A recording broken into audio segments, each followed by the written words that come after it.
کیا یہ سب کچھ روز یوں ہی ہوتا ہے؟ کشف نے لاؤنج کی حالت زار کی طرف اشارہ کیا۔ سمیر نے اپنے جوتے یہیں بدلے تھے۔ عمیر بھیگا ہوا تولیہ صوفے کی پشت پر پھیلا گیا تھا۔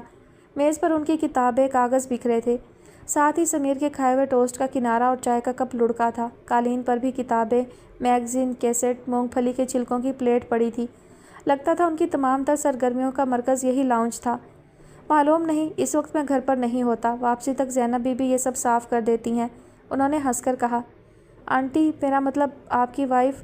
کشف نے کچھ رک کر پوچھا۔ وہ اب اس دنیا میں نہیں۔ عمیر سمیر 3 برس کے تھے۔ میرے بچے بہت بہادر ہیں، انہوں نے کبھی زندگی کو بوجھ نہیں سمجھا۔ مجھے معلوم ہے وہ اپنی ماں کو یاد کرتے ہیں، مگر میرے سامنے کبھی کسی نے اپنی اس محرومی کا ذکر نہیں کیا۔ گو ان کی ذات میں یہ خلا بہت گہرا ہے۔ ان کے لہجے میں افسردگی در آئی تھی۔ میری کوئی بیٹی نہیں، انہوں نے شفقت سے کشف کے سر پر ہاتھ رکھا۔ اب تم آئی ہو تو ہر طرف روشنی سی ہو گئی ہے۔ میں ماما کو فون کر لوں؟ وہ بے تابی سے بولی۔ فون؟ انہوں نے کچھ لمحے کے لیے سوچا۔ میرا خیال ہے تم رہنے دو، وہ خود ہی موقع دیکھ کر فون کر لیں گی۔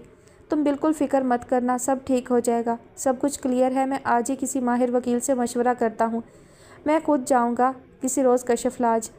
اب ایسا ہے کہ عمیر سمیر بہت زندہ دل اور خوش رہنے والے بچے ہیں، تمہیں بھی بور نہیں ہونے دیں گے۔ اماں زینب ارد گرد کے گھروں میں کام کرتی ہے، کبھی آتی ہے کبھی نہیں۔ دراصل ہمیں اس شہر میں آئے زیادہ عرصہ نہیں ہوا، اس لیے کوئی ڈھنگ کا نوکر ابھی تک نہیں ملا۔ اوپر کے کمرے میں کوئی نہیں، بند پڑے رہتے ہیں۔ اماں زینب آئے تو ان سے کہہ کر ایک کمرہ صاف کروا لینا، باقی عمیر سمیر آئیں تو جس چیز کی ضرورت ہو انہیں بتا دینا بلا جھجک۔ اب میں ذرا وکیل کی طرف جا رہا ہوں، کچھ اور کام بھی کرنے ہیں، انہوں نے تفصیل سے بتایا۔ ان کے جانے کے بعد وہ کتنی دیر یوں ہی بیٹھی رہی، ذہن کبھی پیچھے کی طرف پلٹتا، کبھی موجودہ صورتحال پر غور کرنے لگتی۔ کئی بار نظریں بھٹک کر فون پر ٹھہر جاتی۔ وہ ماما سے بات کرنا چاہتی تھی، ان کی آواز سننا چاہتی تھی، مگر پھر خود پر جبر کر کے بیٹھی رہی۔ کتنا ہی وقت گزر گیا، تنگ آ کر اس نے لاؤنج میں بکھری چیزیں سمیٹنی شروع کر دیں۔ کپ اٹھا کر سنک میں رکھا، تولیہ باتھ روم میں۔ یہ جوتے کہاں رکھوں؟ کچھ دیر ہاتھ میں عمیر کی چپل اٹھائے ادھر ادھر دیکھنے کے بعد وہیں رکھ دی۔ مونگ پھلی کے چھلکوں کی پلیٹ اٹھا کر کتنی دیر گھومتی رہی، ڈسٹ بن نظر نہ آیا تو ٹیبل پر پٹک دی۔ تبھی دروازہ کھول کر ماسی نما عورت اندر آ گئی، اسے دیکھ کر ٹھٹک گئی۔ سلام بی بی، اس کی نظروں میں تجسس ابھر آیا تھا۔ وعلیکم السلام۔ بی بی آپ کہاں سے آئی ہیں؟ میں نے پہلے کبھی نہیں دیکھا آپ کو۔ وہ وہیں قالین پر دھرنا مار کر بیٹھ گئی تھی۔ ہاں میں پہلی بار آئی ہوں، کشف نے مختصر کہا۔ آپ صاحب کی کیا لگتی ہیں؟ اس نے اگلا سوال کیا۔ میں؟ کشف گڑبڑا گئی۔ بھتیجی لگتی ہوں، اس نے فوراً کہا۔ مگر صاحب تو کہتے تھے ان کا کوئی بھائی نہیں۔ اف یہ عورت، کشف نے اضطرابی انداز میں انگلیاں مروڑیں۔ تمہیں اس سے کوئی مطلب نہیں ہونا چاہیے، یہ کام ختم کرو اور اوپر کا ایک کمرہ ٹھیک کر دینا، کشف نے چڑھ کر کہا اور اسی کمرے میں آ گئی جہاں رات سوئی تھی۔ یہ احتشام آفریدی کا کمرہ تھا۔ بیڈ پر بیٹھ کر وہ سائڈ ٹیبل پر رکھے گروپ فوٹو کو دیکھنے لگی۔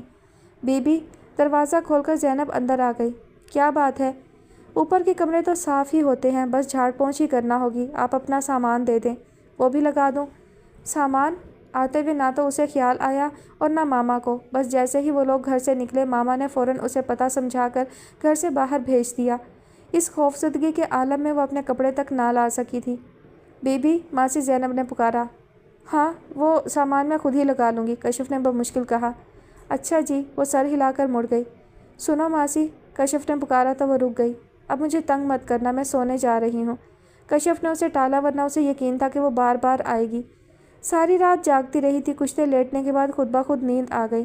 نہ جانے کتنی دیر سوتی رہی۔ کچھ احتشام انکل نے بڑی تسلی دلائی تھی۔ آنکھ کھلی تو 2 بج رہے تھے۔ ہڑبڑا کر اٹھ بیٹھی۔ باہر سے فل والیوم میں آواز آ رہی تھی، شاید کوئی گا رہا تھا۔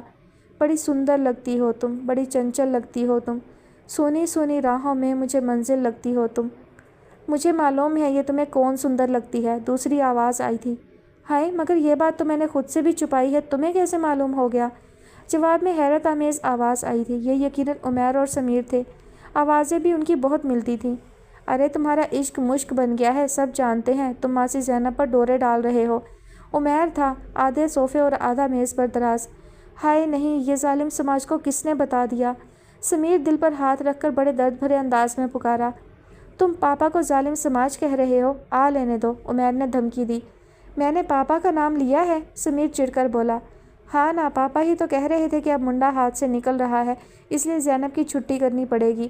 عمیر اسی اطمینان سے صوفے پر اور میز پر دراز تھا۔ نہیں نہیں، سمیر ایک بار صوفے اور دوسری بار کچن کے دروازے سے لپٹ کر چلایا تھا۔